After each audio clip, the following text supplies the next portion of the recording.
What's going on, y'all? So listen. So y'all, what's going on? This is Love and Hip Hop. It's a little late, probably an hour or so because I literally just got home. I had to work till 7 o'clock today. I had to do some overtime. Okay, bitch has to get her money. You know what I'm saying? But this is Love and Hip Hop, and happy holidays to everybody. You know what I'm saying? And I just want you to get into this review of Love and Hip Hop New York season 9 episode 3, Please and Thank You. Okay, so the episode starts off with Yandy and Juju meeting up, and she's trying to get down to the bottom of what happened at Jonathan's birthday party or whatever. And her whole thing is she wasn't here for Anais' ass. That's what Juju was. She wasn't here for Anais' ass. And she wasn't here for, the things that was being said about her by Jonathan, saying that she was secretive and things of that such and all that. And then here comes Yandy. Well, maybe you are secretive because, you didn't tell us about your relationship floundering and being over and all that stuff. It was months later and all this shit. And she's just basically doing things that a friend should do. And she's not doing that, okay? You keeping stuff to yourself that you should tell your friends or whatever. I was looking at this logic like, first of all, I want to apply Yandy for letting us know that she was sure. And when I mean sure, she raised her arm up and all that caked up deodorant. Was it Secrets or was it Degree? Okay, usually I thought the girls wear the spray on. You know what I'm saying? But it was nice to see that she got some deodorant. She wasn't standing up in that hot box musty as shit. But anyway, here's my thing. That whole going and saying, oh, you keeping stuff from us that you as a friend should have told your friend. Okay? Stuff like your relationship or whatever. Just because we're friends does not mean that I am obligated to tell you every single fucking detail in my life. Whether you believe so or not. I am not obligated to you. I choose to have you in my life, okay? And I choose to tell you what I want you to know. So therefore, I was on Juju's side when she was explaining how she did with her relationship. If she wanted to keep that secret about her and Cameron not being together for years or whatever and keep it to herself and not say nothing, that's her fucking right, okay? If he want to put it out there, let him put it out there. But if she didn't want to speak on it, let her get her time to speak on it when she's ready to speak on it. When somebody don't want to tell me something, I'm not going to pressure them to tell me something until they're ready. That means that they are not ready to speak on it yet. So I'm going to let you come to me when you're ready. Okay? Because that's what a real friend does. A real friend don't put pressure on somebody or make them feel bad because they didn't tell them something that they thought that, give me time to go through it. You know what I'm saying? And Juju herself said, I don't like that word secretive because you're trying to make it seem as if I'm sneaky. And I'm not a sneaky bitch like that. So they going through that whole thing and then the whole shit with Kim Bella and all that stuff and whoop-de-woo, Then you got Jaquay and Jack. Oh, no, not wrong boy. He's been a running topic of the day, He's y'all king R&B this generation. That's how he sound, bitch. Jaquay, stop it, okay? Moving on from that, Jaquay meets up with Rich Dollars, and basically he wants her, Rich Dollars to, check out Nia Lee. Now, we've seen Nia Lee before, and she did come for Rich Dollars' neck, okay? On that part, I was here for it because, even though she came a little bit hard, she wasn't lying. I mean, it wasn't like she was telling some lies up in this bitch. She was telling facts. He is a corny-ass nigga.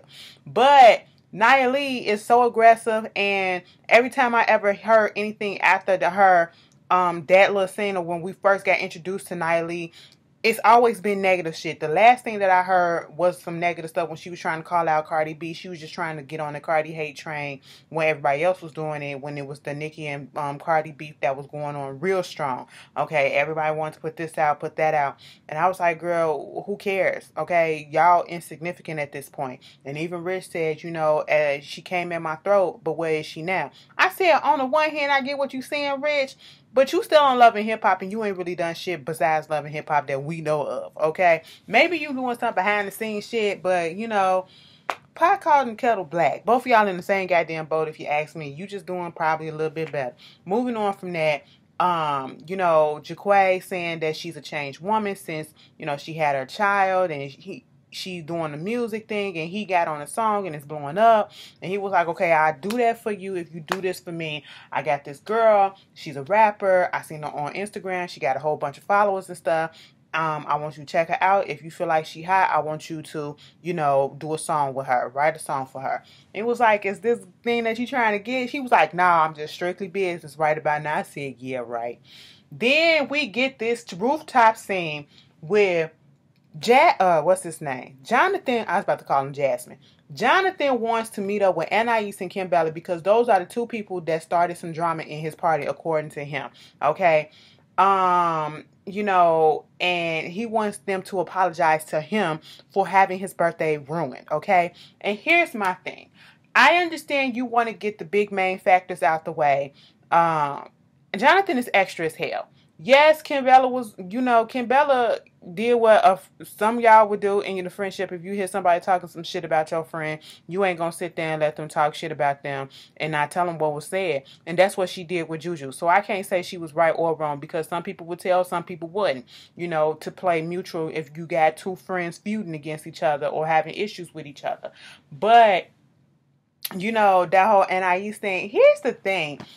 Anais did try with Juju. Okay, we get that. She gets in her feelings. They going back and forth. And what set it off, to be quite honest, I can't even be really 100% upset or, you know, be like, Anais, you wrong for the way that this whole thing went down.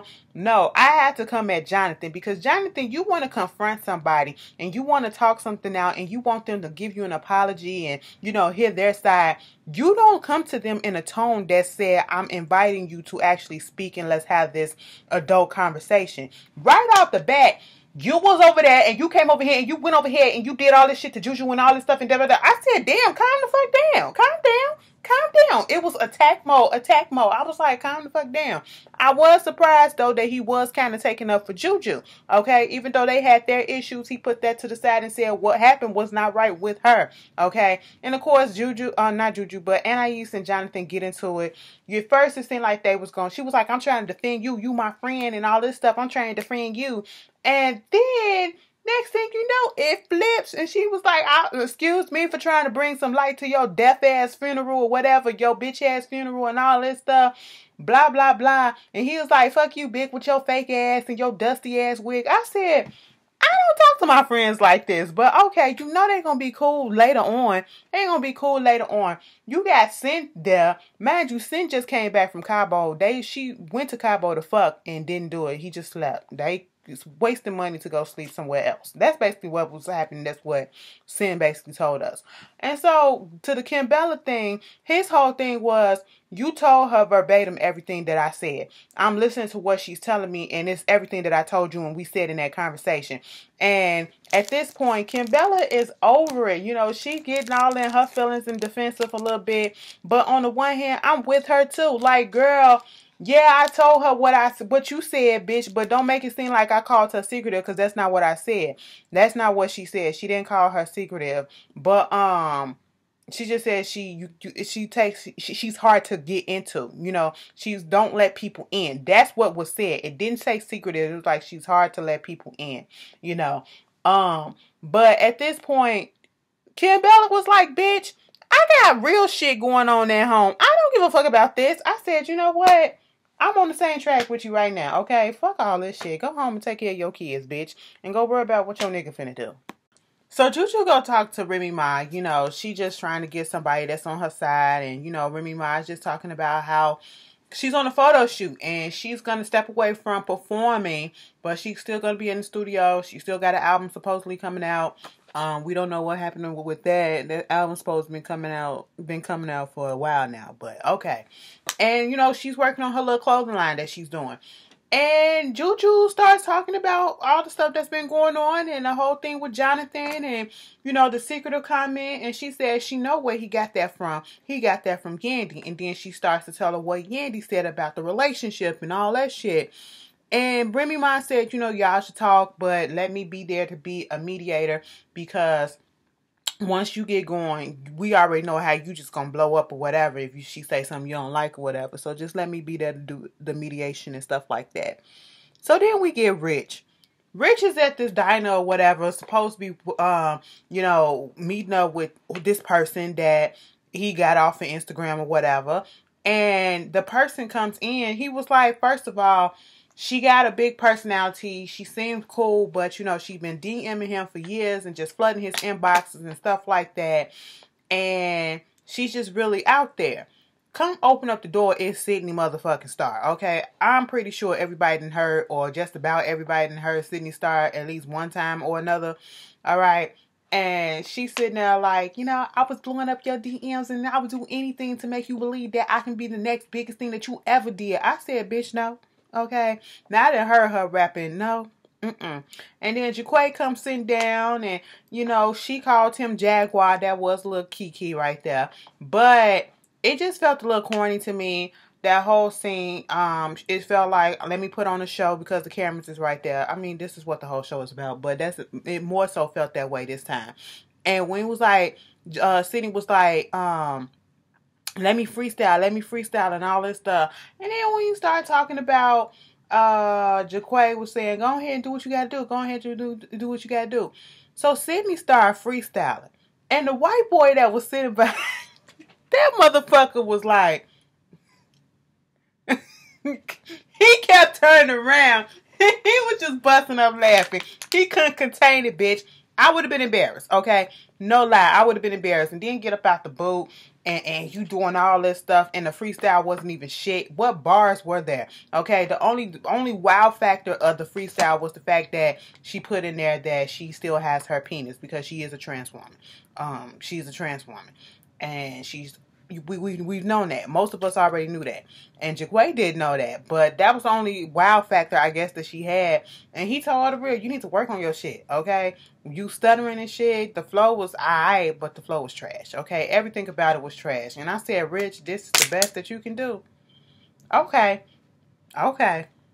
So, and I used to say at home, we get this scene with her actually trying to play mommy, okay? And I'm not trying to say that in a negative way, but she's doing her role, what we should have been seeing her in the first place. I know you wanted to come on here, it's called Love and Hip Hop, but it really would have been nice, and I'm pretty sure it, you know, it would have been nice if they introduced her this way as this motherly figure that's out here really trying to, you know, get it in and, you know, get her career in the United States popping, okay? And not focus so much on the negative aspects of her and the goofy aspects of her, but, you know, show that she is a mother too, and she out here trying to work and do what she got to do.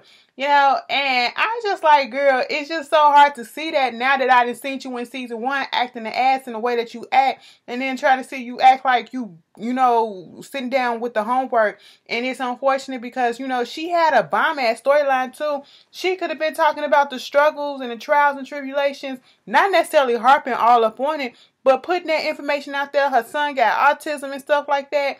We could have really like Anais, because she could have really put some stuff out there that really made us like her, not for her being such a, you know, all over the place, but because that's the real part of her, you know what I'm saying? But her whole thing now is she just struggling and she want to know when her career is going to pop back off, and she's stressed out and she's complaining to Ruben about it. And I'm like, girl, you know, we go through that time where you just struggling and you think ain't shit gonna happen. You just gotta keep at it. That's all I can say. Moving on from that, Sydney Star meets up with her friend Byron. First of all, before I seen his face, I just saw his beard. I said, bitch, why is oh shit on Love and Hip Hop New York, okay? But then I seen his face and I said, never mind. Dude look way better. I mean, he clean shaven and everything. I was like, okay. And when I say clean shaven, he neat. You know what I'm saying? He look like he got, you know, he paid his rent on time. A little bit. Or at least his cell phone. He paid on time. Okay. But that's his friend. Sydney Star is his friend, and you know, he met her at a club and was trying to get at her, but she wasn't on that, and he became her biggest supporter. And so this motherfucker is Trill, okay? That nigga said, so when Sydney said, bitch, guess who I'm working with? I'm working with Rich Dollars. He was like, so, who exactly has he made hot that he worked with? I mean, he worked with a lot of people that he made hot. Like who? Like who? Like, tell me. Erica Mena, she worked with him and prospered, but not in music. Okay, Olivia, and where she at now. I said, you know what, Byron? I like you. Keep him around. Give him a show. Okay, give him a spot, a permanent spot, because I liked his little shade. He was telling the truth. All right. As soon as we seen him with Olivia probably was the most successful person that we ever known Rich to be with. Okay, and that relationship didn't even work out well. Okay, and where is Olivia now? Where the fuck is Olivia now? I know her mother passed away, so that's the latest thing that I've heard from her. But Erica Mena, she's still trying to get music and she can't sing worth a damn. Okay, y'all keep playing games with her. You know what I'm saying? Or y'all keep playing games with us about her and her singing and shit like that. It ain't gonna happen, sis. Okay, just sit there, look cute. That's all you need to do. You know. So basically, besides that, I can't really get into this. You know, whole thing. They was talking about I do appreciate her putting out there about how, you know, Jaquay responded when he found out that she was a trans woman and, you know, was telling him not to say tranny. That's, you know, that's like saying nigga or whatever. You don't say tranny and stuff like that. And she said trying to break into the music business has been a struggle for her because of the fact that she's transgender and people don't want to work with that or deal with that whole aspect of that being trans and, you know, the gays and all that stuff. And, you know, she wondered what Rich gonna act like or the people that follow Rich gonna respond to him if he put a picture of Sydney and him together on his Instagram and saying, oh, that's gay or whatever and shit like that. And so I get that part. That's bringing awareness, but once again, I feel like it's the wrong message because it just feels so corny every time I see something with Sydney Star because she does the absolute fucking most all the fucking time. So I was looking at the scene like, you got a good message, but girl, I can't get past the corniness. Then you get this scene with Kim Bella going to sit down with Jewels in the studio. It was like, he did a little, you know, rap in the studio about, you know, they're trying to lock me up and I can't see my son or my daughter trying to give me life. And they put the paws on us. They want to see us out there in the cages, bound in glasses. I was like, okay, you know, that was cute. It was nice. But I said, why don't you take responsibility for the fucking shit that you did? And as soon as I was thinking that, Kim Bella sat down and he said, the lawyer fucked up a little bit. He thought he could get them 12 to 15 if he plead out. Take a plea deal or whatever. If they go to trial, it's gonna be like 2 to 3 years, okay? But come to find out, what it really is 27 to 37 with the plea months, and then 47 to 57 if he don't. I said, God damn, Kim Bella, like, you know, the kids gonna be like 10, 11 years old and everything, and you're gonna be without the kids, and you have to admit that the whole time I've been trying to raise these kids for 3 years and you had a drug problem. Your thing is that you won't take accountability for the fact that you were at it. She laid into his ass on some shit that he needed to hear, and he did not want to hear that shit, and said, you know what, I'm finna get the fuck up and go. I said, ain't this about a bitch? He said, cause this shit just went all the way left. Because she telling you about yourself, shit that you need to hear. You are the reason why you are in this predicament right now, okay?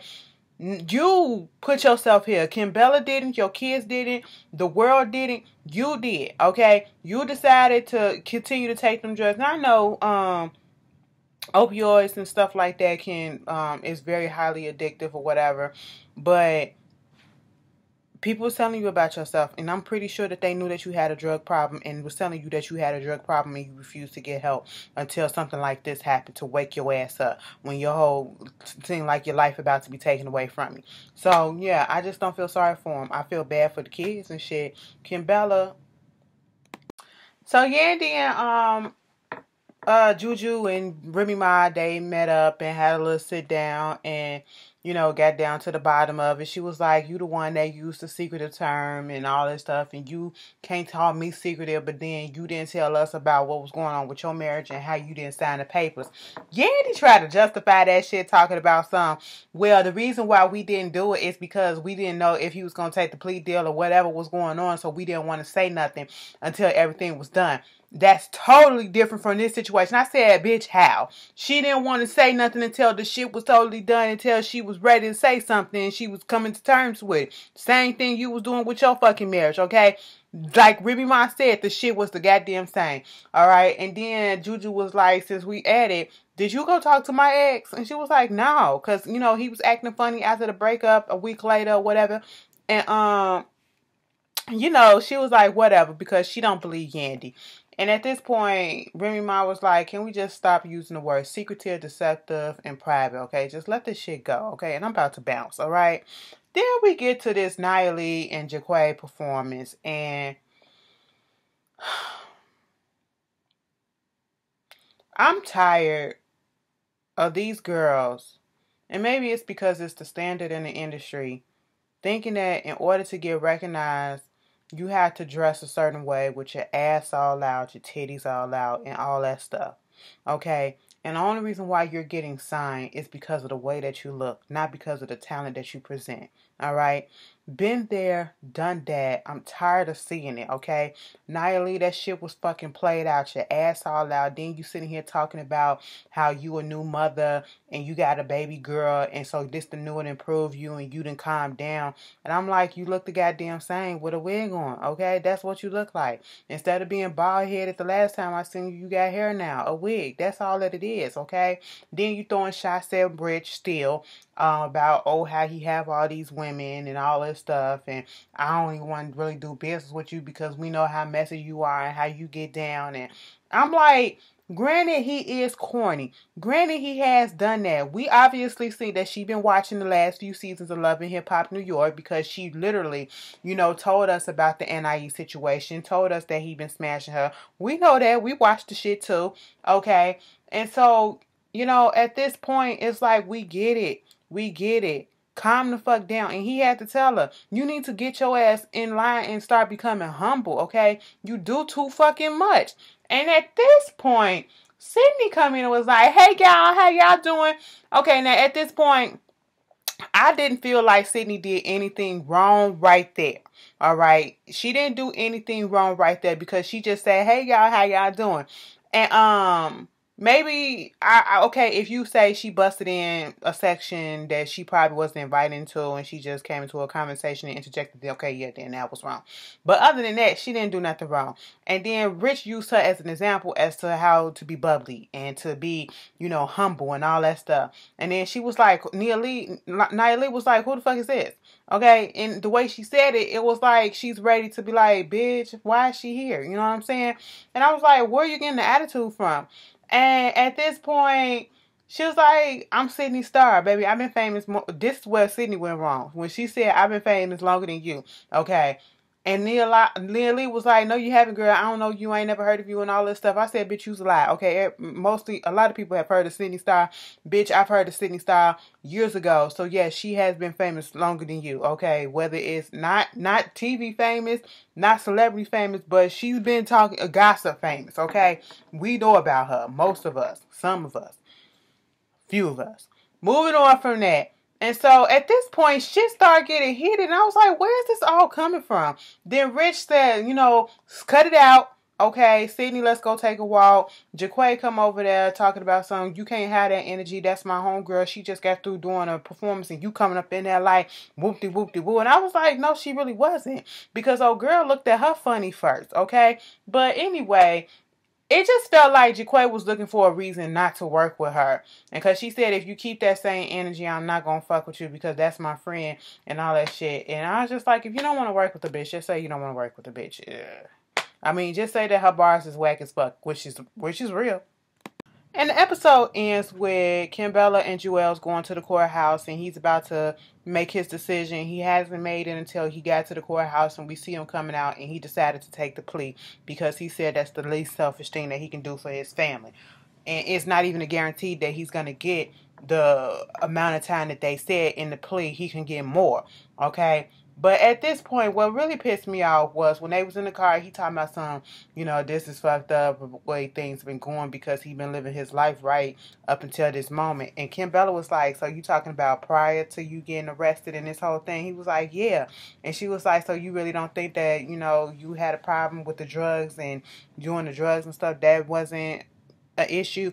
Why you keep on bringing that up? That's not what we talking about. I'm not in here for no fucking drugs. I'm in here for guns and all this stuff. And don't act like you ain't never do nothing to me. You weren't here. You was upstairs. You was there while I was downstairs. You as a man, you could do that. You could have came upstairs and you could have did this if you was a real man and woo woo woo. What pissed me off and what Jewels failed to fucking understand is you literally told us on the first episode that you did not know that you had a gun in your fucking luggage. You did not know that that's what they was arresting you for because you was high as hell. Okay? That's what you said. So therefore, you being high as hell, which means you were on drugs, okay, that led to you getting arrested for having a fucking gun in your fucking luggage at the fucking airport, bitch. Okay? So therefore, you saw how all of those correlated with each other, okay? The drugs is the catalyst of this whole thing. The drug is the jumping off part. Alright? You have a drug problem and it's making you do stupid shit. And you're still in fucking denial. That's all that I gotta say about that. Girl, y'all tell me how y'all feel about this episode. I'm finna go to sleep. I'm so goddamn tired and worn out. I struggled through this review. But I hope I did it good enough for y'all. If not, it'll be better on my next Monday. I swear to God it will. I'll see y'all later. Peace.